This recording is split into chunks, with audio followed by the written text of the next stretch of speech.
Here we go. Hi, Michael. I'm Kelly, and I'm co-hosting with my friend Ivana. Thank you for joining us. Hi, Michael. Hi, Kelly. Hi, Ivana. It's so nice to be here. Thanks for inviting me. Thanks for coming. Yes, we are thrilled you are here. We have so many questions for you, and we just are so thankful that you wrote this story. And it feels like it's a classic. Like it feels like it's always been around, and it feels like it will always be a relevant story. And so we're just so thankful for that, that this book is out here in the world, and we can't wait to hear more about it.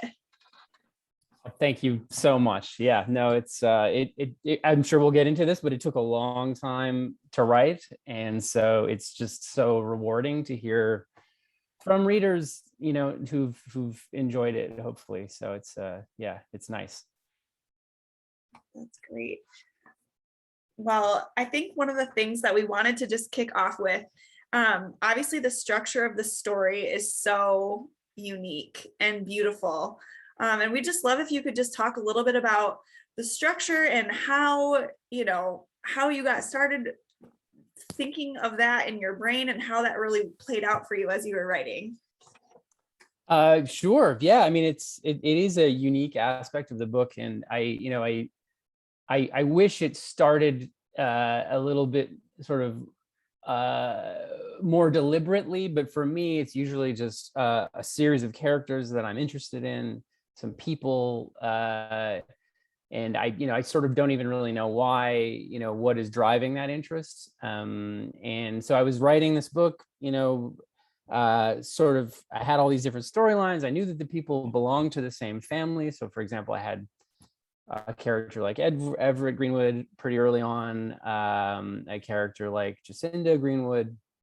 But it wasn't until I was actually cutting down a tree on our property. We live on a small island off the coast of Vancouver, and I was cutting down a small tree.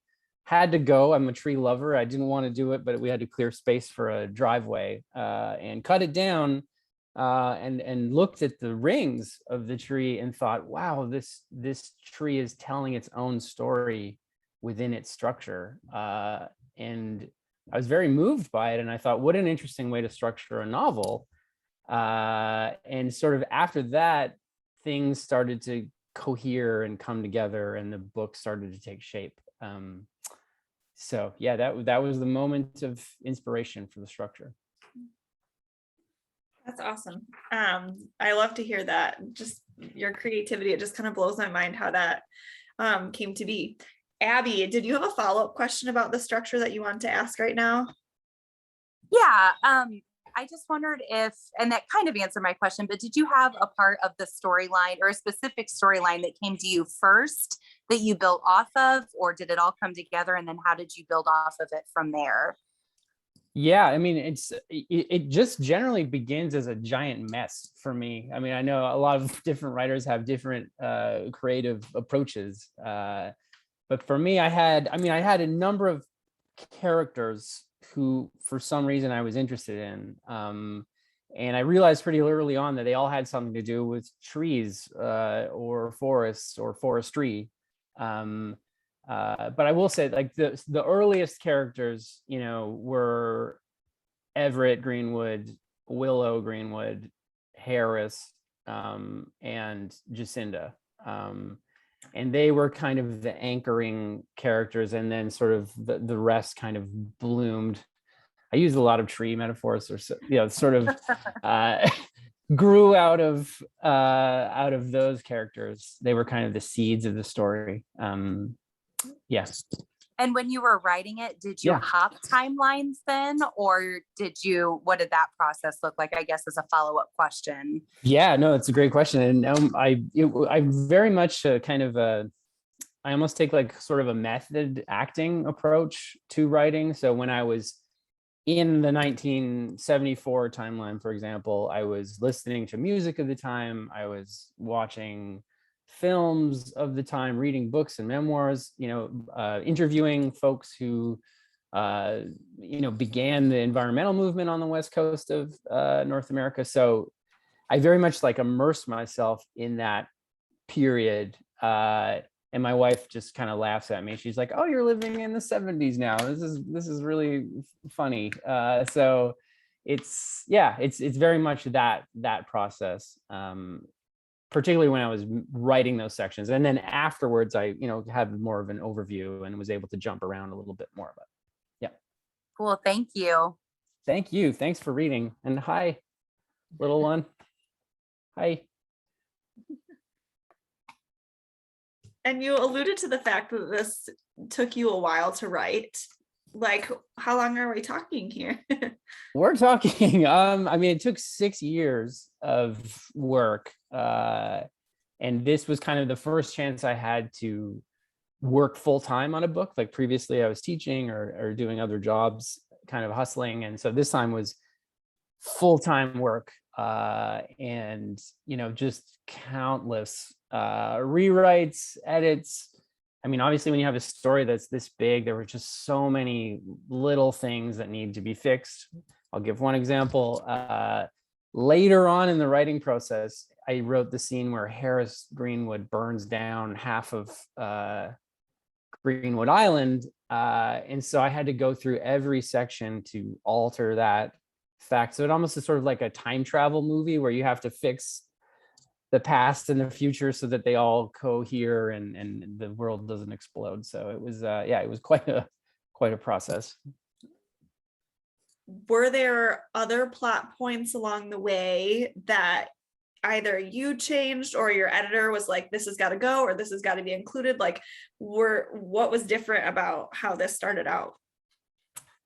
Yeah, I mean, there were, and I'm very lucky to have my literary agent is also a writer himself, and he's a very, very good friend, and he is an incredible eye for editorial comments, and so he helped me kind of streamline the story, because it certainly grew outside of the bounds of what could be contained in a book at one point. So he helped me sort of pull back, which was really useful. And I will say that for example, a scene like when Everett Greenwood is on the island with Pod, and everybody is sort of closing in on him. I didn't know what he was going to do when I was writing it. I just sort of arrived at this moment for this decision.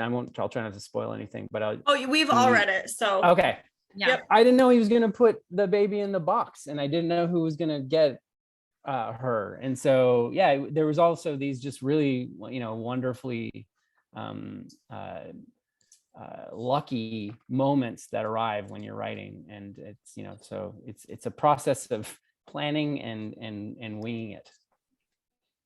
okay. Yeah. Can I just jump in just because of the timeline question? So my Mhm. big thing was, I know that, well, thank you for being here again. Of course. Yeah. I really your book is just top of the charts. I just loved it. How you picked 2038, and I kept leaning over to my husband as I was reading it, saying, it's not that far away. There's like the dust and everything started happening even like earlier. And I feel like you did that on purpose, right? To make us realize what's happening to our Earth. Is that, purposely done, that you didn't go like 2078, like, 100%. Yeah. I wanted it to be uncomfortably close, just as you said. Yeah. And I've actually been asked to go to like science fiction book festivals, and the book won a science fiction writing prize, which I love science fiction. I don't read a lot of it, and so I think that there's something that can happen in a reader's mind where it's like, oh, this is the future, Right. something we don't need to worry about. It's almost like how people are dealing with the climate crisis already. And so I wanted it to be, as you said, uncomfortably close, because this is a process that's already begun. That was a big part of the choice of 2038. Yeah, it really did make a difference for me too. I mean, I'm not, there was things that as a reader, I feel like then you notice more when you're just walking through your neighborhood and realizing, I'm talking to my kids about like how many trees are in our neighborhood and pay attention, Absolutely. Yeah. And that's part of the, one of the big themes of the book, obviously, is just how intertwined our lives are with trees. I mean, just on an emotional level, a spiritual level, a metaphorical level, in terms of the food, the way they moderate our climate. I mean, I really wanted the reader to take away, hopefully, a new or a reinvigorated appreciation of trees and forests, because I'm a person who gets that feeling every day. Yeah, that was one of my questions I had too. Just what takeaway messages did you hope that readers would get from this story? Because I think that there are a plethora of takeaway points, but just in your mind, what were you hoping to get across? Yeah, it's an interesting book. I had a publicist take me aside the last time I was in New York, and she said, and she had a glass of wine, and she was like, you know what, your book is the hardest book to pitch that I've ever had to work on, because it is this kind of genre hybrid. It's dystopian, it's a family saga, it's a historical work of fiction, it's all of these things at the same time. So, I mean, it is, as you said, it is attempting to do a lot of different things. I mean, but I do think that at its core, it's a story about family. It's a story about what makes a family, which I was really interested in, the way that we construct families, and the way that we depend on each other, whether we're blood related or not. That was a really important point for me to make. And then also our intimate reliance and the intertwined nature of trees and human beings was something I really wanted to get at as well. So hopefully that's what the reader would take away. Yeah, I think that you were successful in that, and I resonate with your publicist, and like just even trying to write a review for this. It was one of the hardest books to write a review for, just to share, because I felt like it was so hard to gather my thoughts, because I'm like, I loved it, but like, how do I describe it to somebody else? And so I can see the struggle there. It was very funny. Like and I love that. I mean, I loved, I like that. And I really, I mean, ultimately too, I love these big, juicy family saga books. And I really wanted to write a book that was like a contained world that a reader could just go to and get lost in. And so, that was another motivation for me as well. Yeah. Well, I think you succeeded in that. It's a great gift to give to people too, because I feel like it can work for so many different people. Like even my daughter's teacher at school, I feel like I'm going to get her a copy because everybody can relate to it in certain ways. And I mean, that's like the beauty of that. Yeah. I think trees are just universal. I mean, it's now published in like 25 languages. It's like just coming out in China. I'm going to Italy tomorrow to present. I'm going to Venice to promote the book there. So it's been just shocking to me, the sort of resonance of the novel, just like not only in North America, but like all over the place. So it's been really fun. Yeah, we had a few Canadian readers in our group too. I don't know if anybody, I don't think Lyndon and Larissa are on right now, but they'll watch the recording. But they were just excited that Canada was being represented, and a Canadian author, and that's who I originally had heard about the book from, was from a Canadian reader. So that was cool to see. Very cool. Yeah, no, it's yeah, and I'm working on a TV series version of Greenwood now, which is exciting. And so we're dealing with all of these questions, like how are we going to translate the structure to the visual format, and then also how are we going to set it in the US? Are we like, what are we going to do? Are we going to keep it in Canada? All of these questions are all coming up all over again. So it's yeah, I mean it was really fun to write this sort of continent spanning story that travels all the way from the East Coast to the West Coast, and encompasses so much of Canada and Canada's natural wonders, because it's a country rich in those. Well, that is so exciting to hear. Do you have, like, I know that there's different rules and regulations about what you're able to share and not share with these things, but are you able to share about like a timeline or like your role and like, are you involved in writing the screenplay, or do you just have to kind of give that up and hope for the best, or how does that work? Well, I've partnered with a producer who's really, really great, and he worked on 6 Feet Under and Westworld, and he used to work for HBO. He's done a lot of really just incredible stuff, and so I'm going to be a producer on it and be like sort of consulting. I'm not going to write the screenplay because we're aiming for like a 10-episode limited series.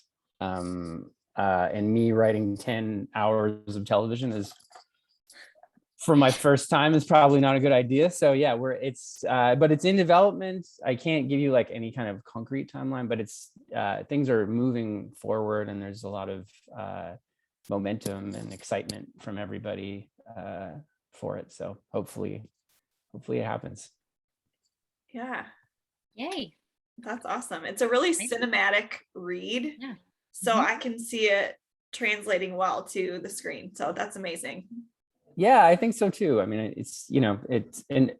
although with all the different time periods and all the different characters, it's a big series. So that's part of the process as well, is trying to, find somebody to make it. But it's going well so far. That's awesome. Well, Jess, go ahead and ask your question if you're free. Sure. Hi. I absolutely loved this book. I love nature and the complex, family dynamics. It reminded me a little bit of Pillars of the Earth, how it was set up, to be honest, and just really rich. And you have beautiful writing. So thank you. Oh, thank you so much. I Yeah. really appreciate that. You're welcome. Thanks. So I noticed throughout there were so many times I just have a couple tabs, but where you did the comparison mostly between trees and humans, and I just thought that was fascinating. The part with Mina and the viola, and where you just listed all of these things like the choral shimmer of a guitar, the heartbeat thump of drums, the mournful wail of violins. We love them because they sound like us. And maybe trees do have souls. I mean, I just loved it. I just had to stop and re-listen. And then I also really loved the spine comparison. I work in a hospital, medical, and just so neat. I'm not going to go through and read the whole thing, but I just loved it. And so I was just curious, like, do these just great comparisons and beautiful, does it just come to you? Like, how do you, maybe it does, maybe that's just how your brain works in that great way. I loved it. So just curious how that comes about. Yeah, well, thank you so much. And I mean, I am a carpenter, and so I work with wood. I built Okay, I'm that not in makes it now, but I built a small house for our family on Galliano Island, which is where we spend a lot of our time. So a lot of those lines and ideas like came to me while I was working with wood. That makes sense. And we really live in a world that is very much, just surrounded by trees, and then the house is made of the trees that we brought down to clear the property, and so they came to me sort of, while I was working with wood. Certainly not, I'm not as good as Liam. I could not make a viola, that's for sure, but I can frame a house. And so and it, I mean, and just that's part of the process, I think, and part of the fun of writing is to realize that there are all of these incredibly deep connections, like the way that we name of the limbs of a tree, or the trunk, or the and just like how deeply intertwined our lives are with the forest and with trees. And I think it's something that we forget, and it's something that we Absolutely. don't celebrate Mhm. normally. And so that was a big part of the writing too, was just to remind readers of those connections and the beauty of those connections, I think. Yeah, I just loved it. So thank you so much. Thank you. I appreciate that. All right, Annette, go for it. You're up. I also just want to say that I loved your book. It was not just one of my favorite books this year, but probably ever. One of my top books. And I ran out of room in my journal. I had to add post-it notes. So like Jessica said, I just loved the writing. So thank you.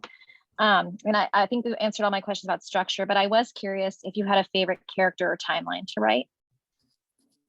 Yeah, I mean, obviously the 1934 section it has the most sort of plot mechanics, and it's the longest of each section, and sort of the most stuff happens during that timeline. And I think I certainly enjoyed that timeline, but I enjoyed them all. And I think that, it was really fun to sort of immerse myself, as I said, in each one. But I mean, I've come to really appreciate the characters who I see divide people in really kind of stark ways. Often when I do book clubs, but people will be like, some people will be, I just detested Willow Greenwood, or I really didn't care for Lomax as a person, and yet there will be people who have this enormous amount of empathy for those characters as well. So I mean, I find that very, very interesting. But I will say that I have an older brother who's like a business guy. He lives in Toronto. He was like a banking executive for a period of time, and we both came from this very small, crappy town in northern Ontario, very working class kind of upbringing. So he's this big, banking guy now. And so Everett and Harris definitely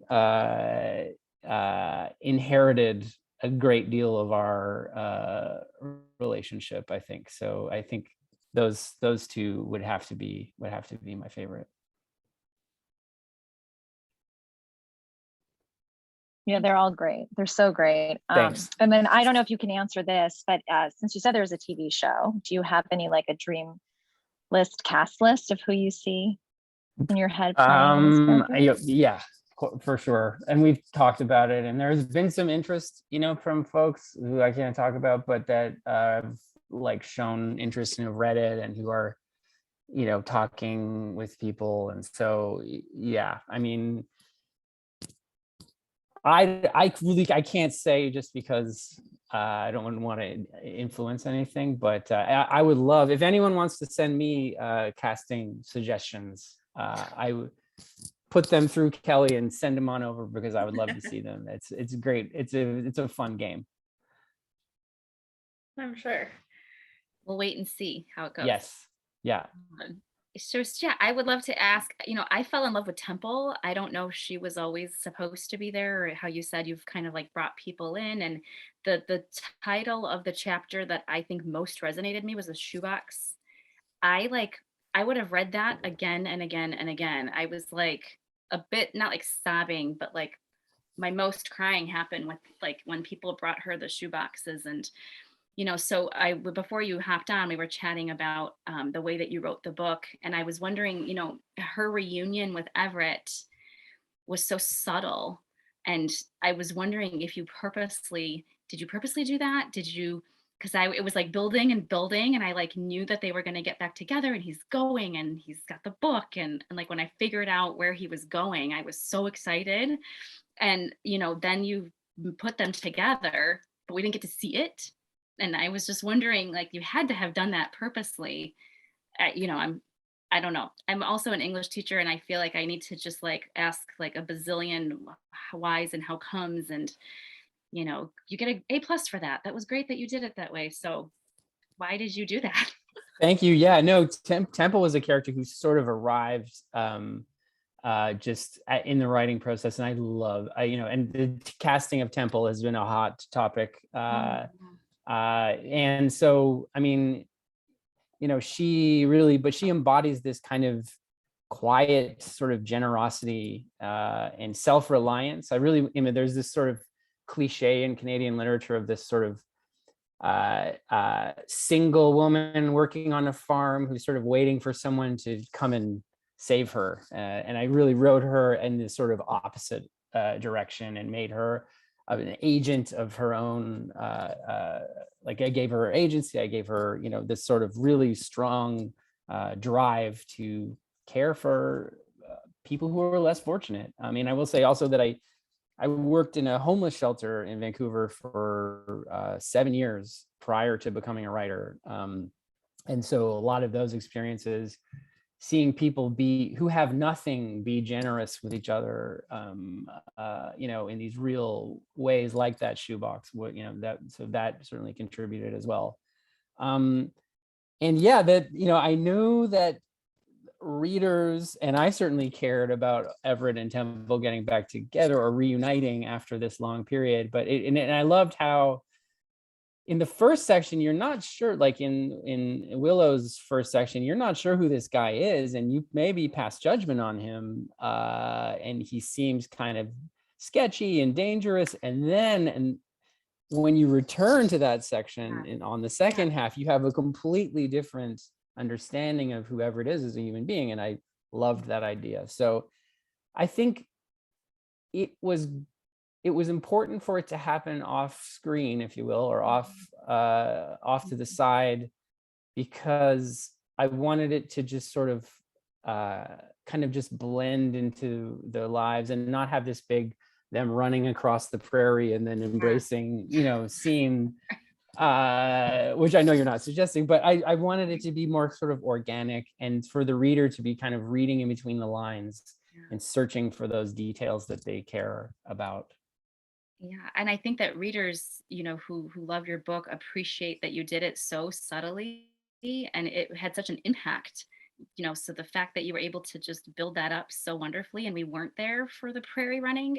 Yeah. But, you know, like I loved that I wasn't there, but I can't believe I loved that because I wanted to be there, but it just speaks volumes to how you wrote that. So yeah, thank you for that. Thanks very much. Yeah, no, and I think, you know, them getting together and living out this life together, and him moving to Estevan for her, and, you know, all those sort of between the lines things that you read into their relationship were very moving for me to write as well. You know, and you see so few people write about actually pretty good relationships. Do you know what I mean? Like, it's so often we see these depictions of just conflict and problems and stuff, but I really wanted to sort of have them live out, no, it wasn't perfect, but live out this life that was pretty amazing, that they found one another. And I was glad to do that. Yeah, so happy they ended up back together, because Me if too. that wouldn't have happened, then it would have been a disaster. So that's great. I would never have done that to them. Speaking of subtle plot points, during our book club discussion, there were a few things that we were chatting about and we were like, ooh, I guess I read this one way, but maybe it could have gone a different way. And so I wanted to dive into a couple of those questions. Val, are you available to ask your question about Everett and Willow? Yes, this is like a perfect segue because we were talking about Everett, who was my favorite character. But first of all, I wanted to say I love a book where I hate characters. I love that. An author can make me feel that way about a character. I love that. But I loved Everett. He was the Job of the story. I mean, everything got taken away from him. But I wondered why he didn't ever tell Willow about their time together when she was little. Or did she? And I missed the line that we discussed may have been in there, revealing that. I think there's a part where they stay up late and they're talking and Liam observes it, but he doesn't know exactly what they're talking about, I think. That's a really good question. Everett, you making the Job comparison is very, very good, very astute, I think. Mm-hmm. And he is sort of based on my grandfather, who was a World War II veteran, who was a carpenter as well, who was a man of few words, but was very, very important to my kind of upbringing. And so, I think he was a person who would sort of suffered so much and had been through so much and had made this life altering decision that he just wanted to leave it in the past, I think, and just move forward and live this quiet life. So yeah, that's sort of how I imagined it, though there are a number, I'm not sure if they talked about it. There often when you're writing a book like this, you're trying to generate questions as well as answers at the same time. So that certainly would be one that I would be happy with any answer to. Well, I love an open ending and I love unresolved things. So I just felt like that was another one, but I wondered if there was, anything behind that. Thank you. Thank you so much. The other plot point that we were discussing was at the very end when Jake is kind of going off into the sunset. When I had read this and reread it, I interpreted her taking the book and like running kind of as her just leaving Greenwood behind, and she's keeping this book for herself, and then she's going to forge this new family.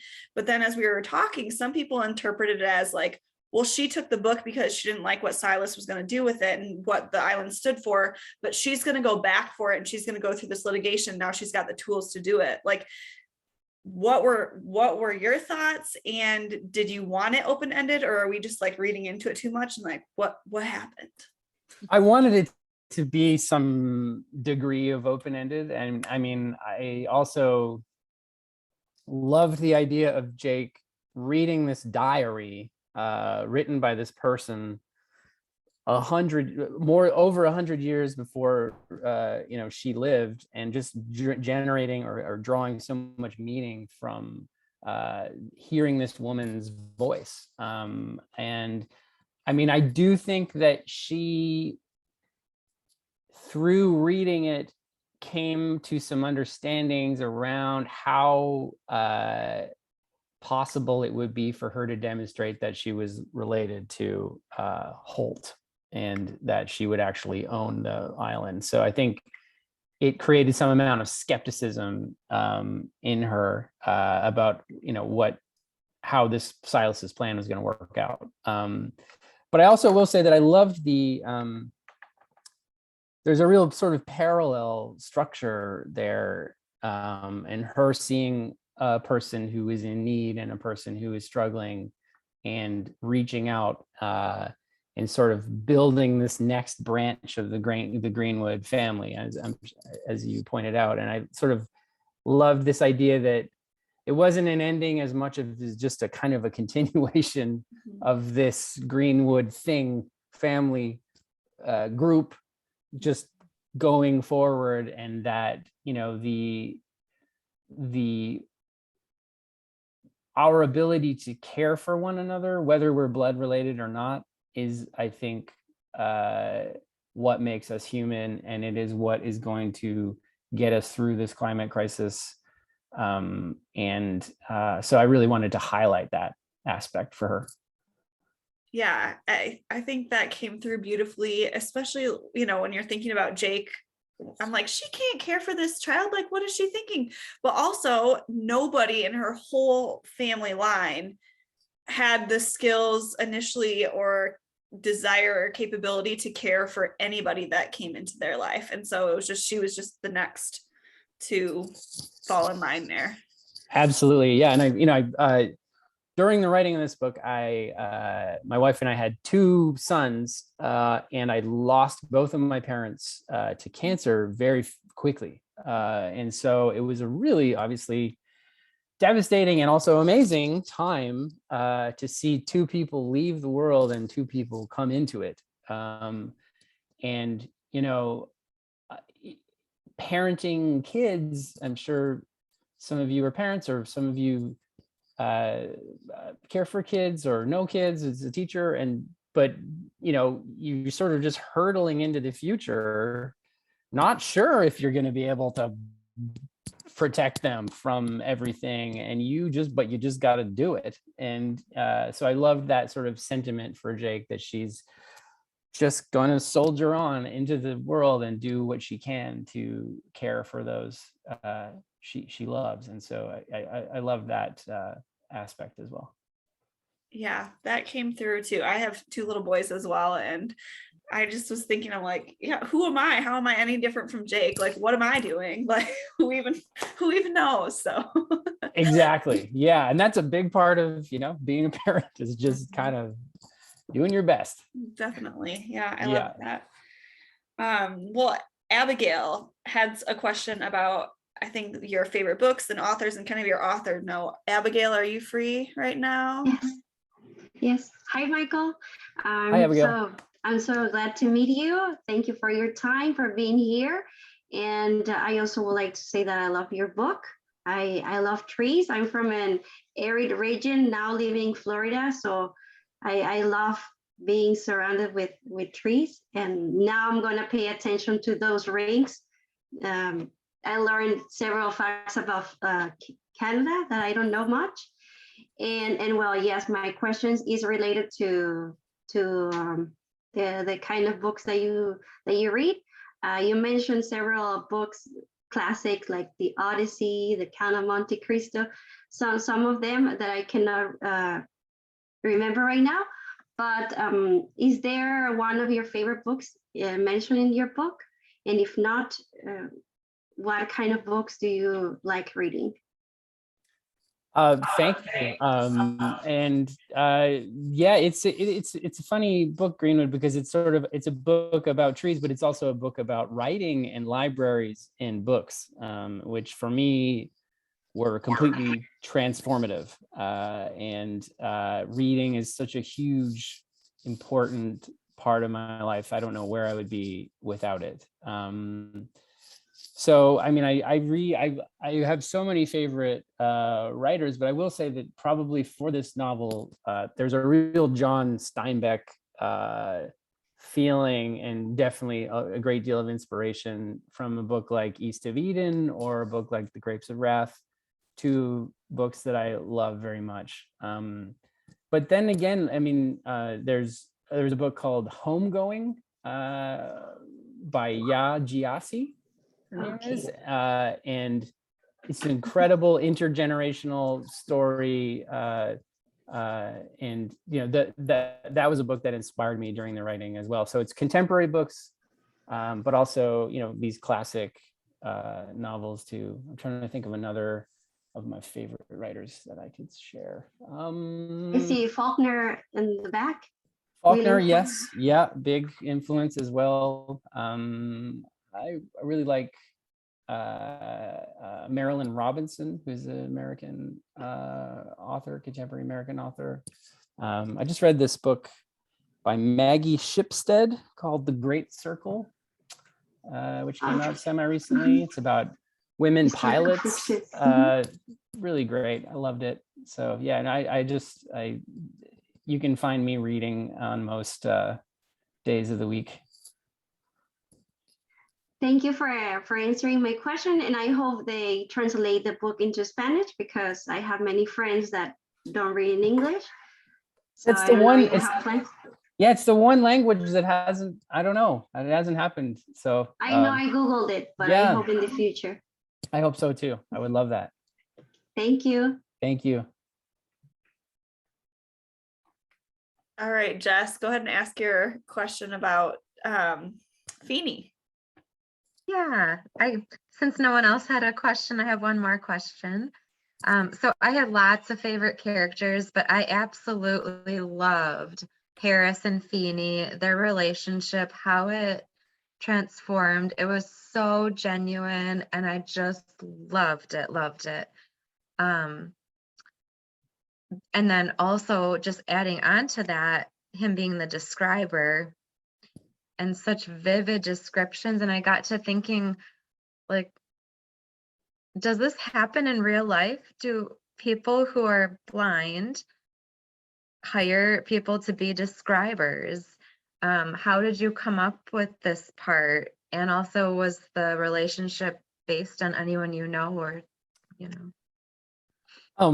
Yeah, no, I love that. And as soon as sort of Feeney arrived in the writing process, it was just like, it was a good day and tons of fun to write him. And he sort of, I have a friend who's an Irish writer, and he was kind of the inspiration for him, just sort of his snarkiness and his wit. I put a lot of that in there, but their relationship, there was a couple of guys on the island where I live who lived together for 40 years there.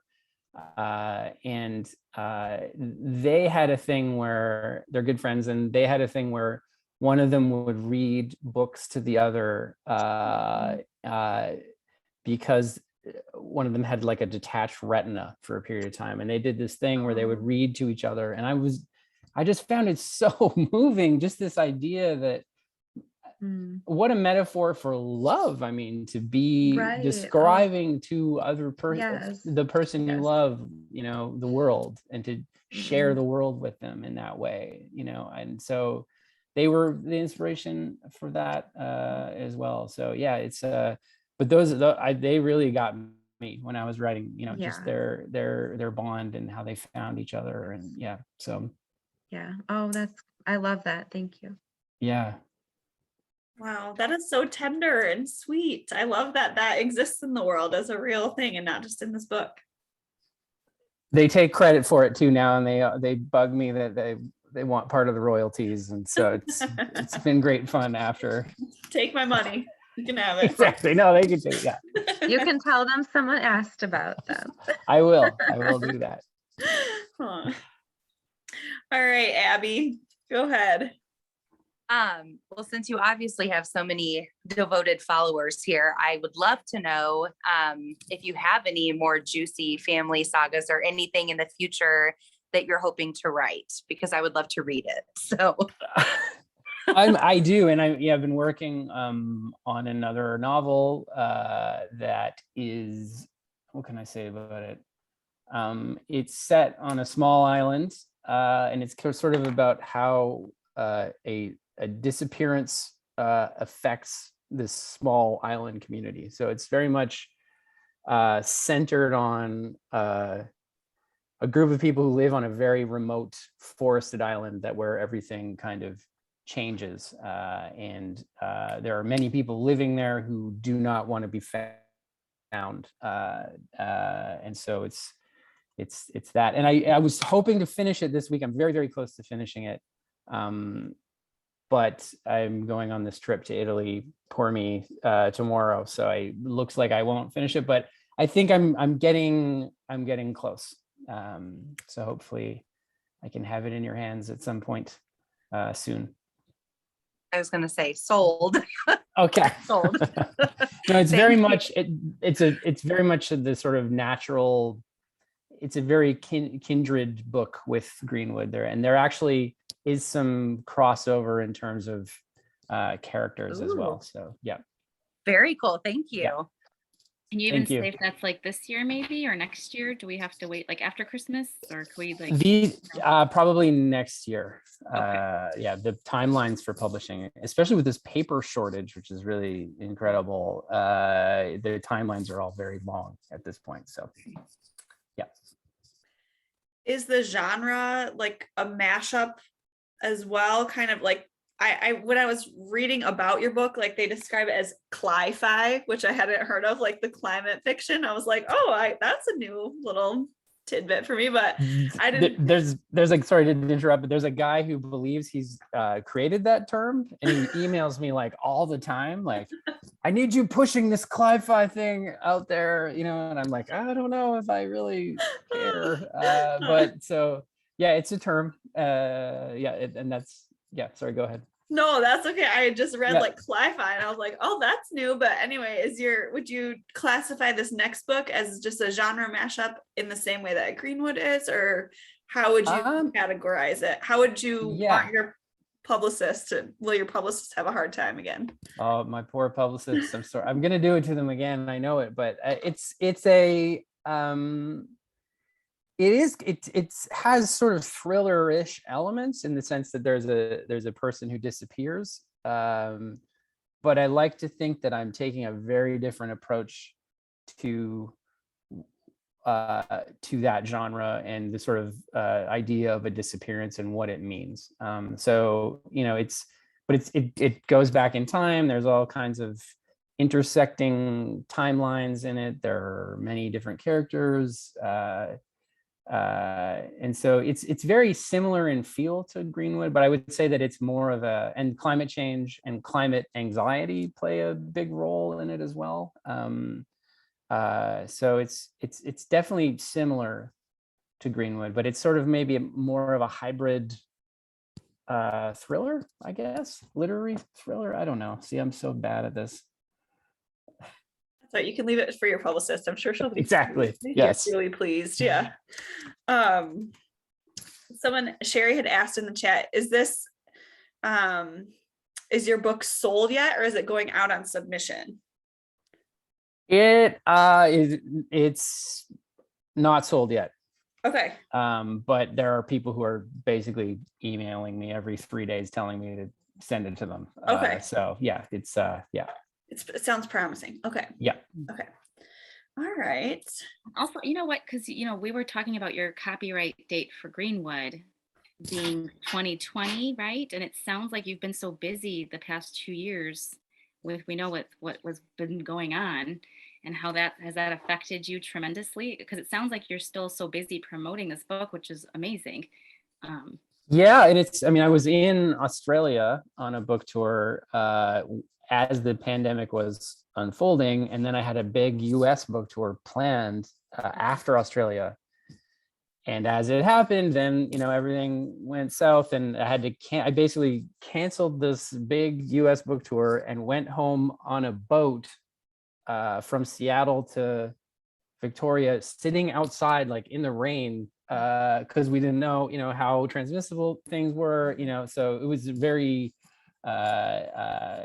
and obviously, you know, poor me, people suffered a lot more than I did. But that fact that, yeah, it was a very bad time to plan a book tour, I could tell you that much.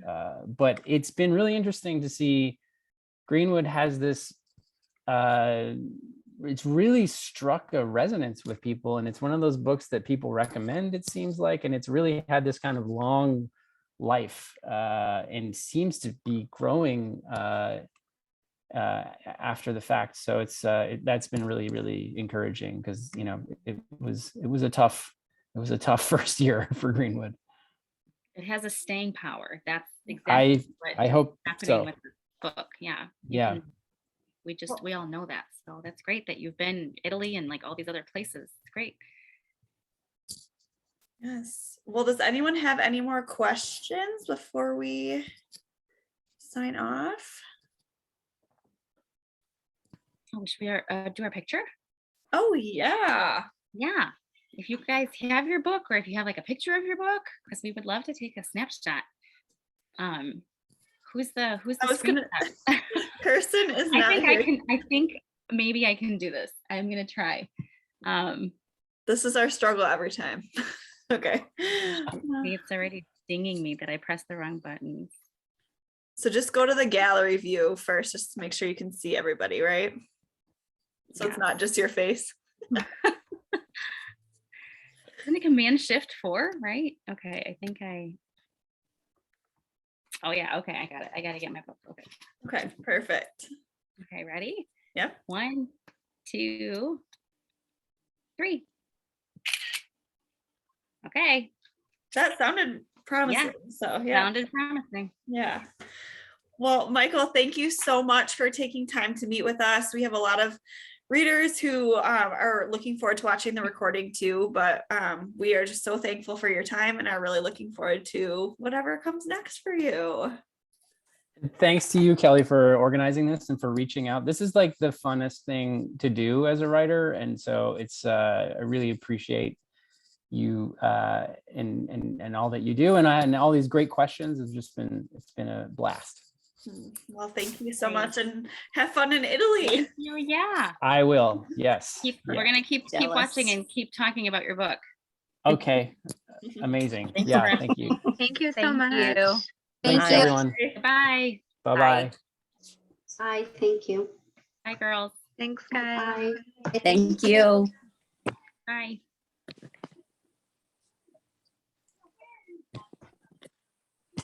I'm gonna stop recording right now before I forget. Oh, good idea. Oh, good. Wait, where's my recording? Oh, here we go. Okay.